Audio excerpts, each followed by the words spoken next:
अस्सलाम वालेकुम स्टूडेंट्स। अच्छा बच्चों, आज का जो हमारा लेक्चर है वो है types of endotracheal tube on the base of their design. ठीक है, पहले हमने दो तरह की जो है वो टाइप्स पढ़ी हुई हैं। एक हमने देखा था कफ और दूसरा हमने देखी थी नॉन कफ। ठीक है जी, दूसरी जो है वो हमने नॉन कफ दो टाइप्स देख ली थी, लेकिन आज वो आपको पता है कि प्रेजेंस ऑफ बैलून की बेस पे था कि उसके थ्रू बैलून है कि नहीं है।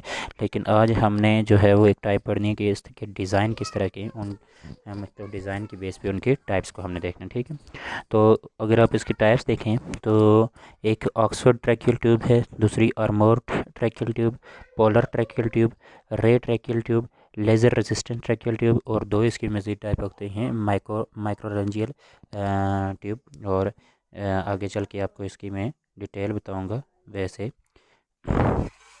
इसके मैं आपको नाम बता रहा हूँ, लेज़र ट्रैकियल ट्यूब और उसके अलावा इवोक्ड पोटेंशियल ट्रैकियल ट्यूब, और इवोक पोटेंशियल ट्रैकियल ट्यूब के साथ साथ जो है वो माइक्रो लैरेंजियल ट्रैकियल ट्यूब। ठीक है, ये 6 के 7 टाइप की जो है वह ये ट्रैकियल ट्यूब बनती हैं।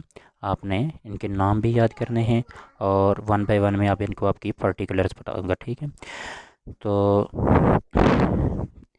इस तरह से जो ऑक्सफोर्ड ट्रैकियल ट्यूब है ये basically L shaped tracheal tube होती है और नॉन किंकेबल होती है। ठीक है, नॉन किंकेबल से मुराद है कि ये यूं मुड़ के टूटती नहीं है, यानी कि ये इस तरह से अगर यूं मुड़ जाए, या वैसे ट्यूब अगर यूं सीधी है और वो इस तरह से मुड़ जाए तो इसका ल्यूमेन यहाँ से क्लोज़ नहीं होता। आप किसी भी पाइप को यूं अगर क्लोज़ करके देखें तो आप देखते हैं कि वो उसका पाइप के अंदर से पानी नहीं गुजरता, वो किंक हो जाता है, क्लोज़ हो जाता है, स्टॉप हो जाता है, ब्लॉकेज बन जाता है उसका। ठीक है, ये नॉन किंकेबल होती है कि जो मुड़ने से इसके अंदर ये ब्लॉकेज क्रिएट नहीं होती।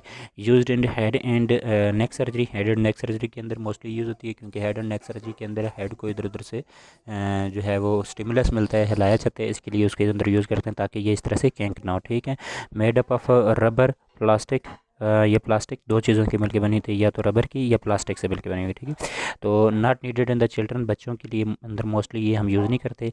लेंथ है 13 ट्यूब कैन काज प्रॉब्लम, ये बहुत ज़्यादा लेंथी ट्यूब जो है वो यूज़ नहीं करते क्योंकि ये प्रॉब्लम करती है। अप्रोप्रिएट साइड की ट्यूब जिसको हम यूज़ करते हैं। ठीक है जी, ये आपके पास जो है वो रबर की बनी हुई जो है वो ट्यूब है।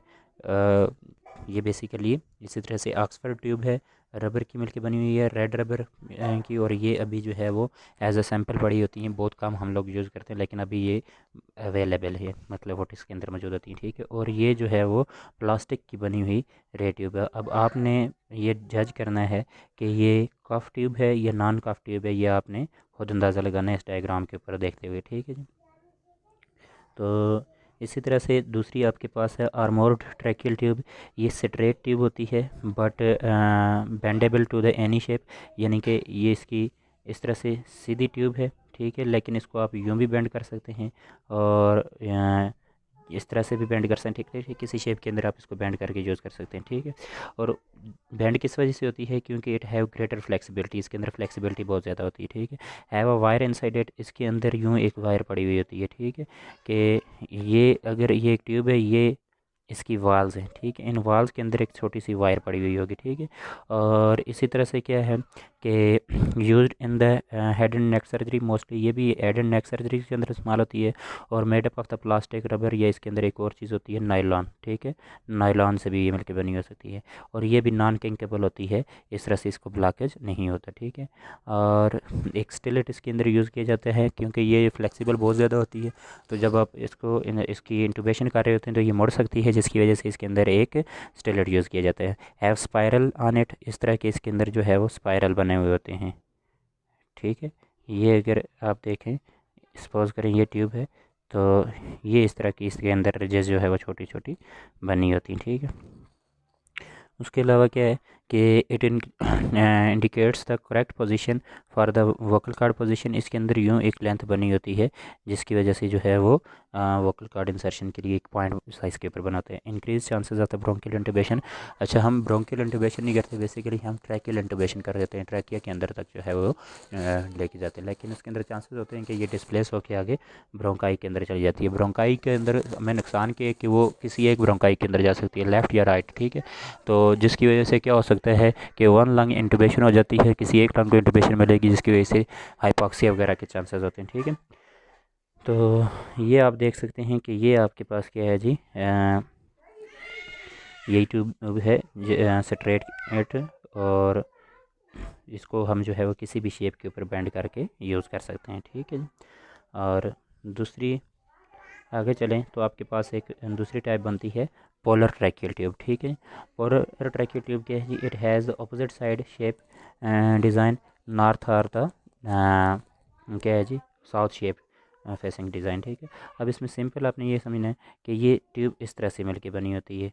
ठीक है जी, ये यानी कि ये अगर इसका प्रॉक्सिमल एंड है तो ये इसका जो है वो क्या होगा, डिस्टल एंड होगा। ठीक है, अब देखें दूसरी डिज़ाइन आप पढ़ते आ रहे हैं, यो सीधे होते हैं, तो ये एक जो है वो अगर आप देखें तो ये अपोजिट डिज़ाइन में माउथ किसका इसके मुड़ा हुआ है, किधर इसका मुड़ा हुआ है। ठीक है जी, तो used in the maxillofacial surgeries, ये बेसिकली जो डेंटल सर्जरीज होती हैं उनके अंदर बहुत ज़्यादा यूज़ होती है। Inserted through the nose to the throat, ये मोस्टली नाक के ज़रिए जो है वो डाली जाती हैं, और नाक के अलावा भी ये जो है वो औरल भी डालने के लिए जाती हैं, और the oral cavity to the trachea. ठीक है, और ये जो है वो आपके ये नेज़ल डिज़ाइन है। ठीक है, ये भी इसके अंदर नेज़ल डिज़ाइन है। ठीक है, ये इसके अंदर जो है वो औरल डिज़ाइन है।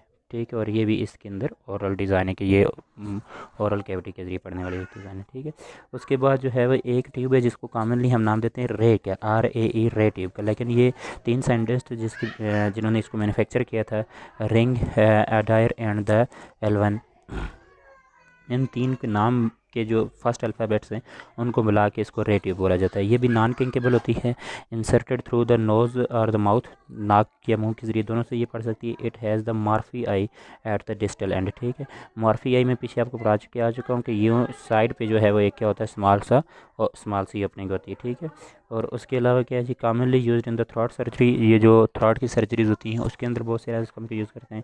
रिस्क ऑफ द ब्रोंकियल इंटुबेशन इसके अंदर भी होती है, और ग्रेटर फ्लेक्सिबिलिटी होती है इसके अंदर भी। ठीक है, और इसकी डिज़ाइन अगर आप देखना चाहिए, पिक्चर देखना चाहिए, तो पीछे जो हमने पोलर ट्यूब में पड़ी है, पोलर ट्यूब से इसकी शेप मिलती जुलती है। ठीक है, लेज़र रेजिस्टेंट ट्रैकियल ट्यूब, ये made up of the iron और स्टील, आयरन या स्टील से मिलकर बनी होती है। Use in the surgery of the larynx in trachea और लैरिंक्स की जब सर्जरी हो रही होती है उसके अंदर ये यूज़ होती है। अब देखें वहीं पे सर्जरी हो रही है, वहीं पे ट्यूब पड़ी हुई है, तो वहाँ पे अगर हम कार्बन रबर की या प्लास्टिक की ट्यूब डालेंगे तो उसको आग लगने के चांसेस होते हैं, क्योंकि डायथर्मी आपने यूज़ करनी है। आप लेज़र सर्जरी अक्सर करते हैं तो उसके अंदर रेडिएशंस होती हैं, वो उसको बर्न करा सकती हैं, आग लगा सकते हैं।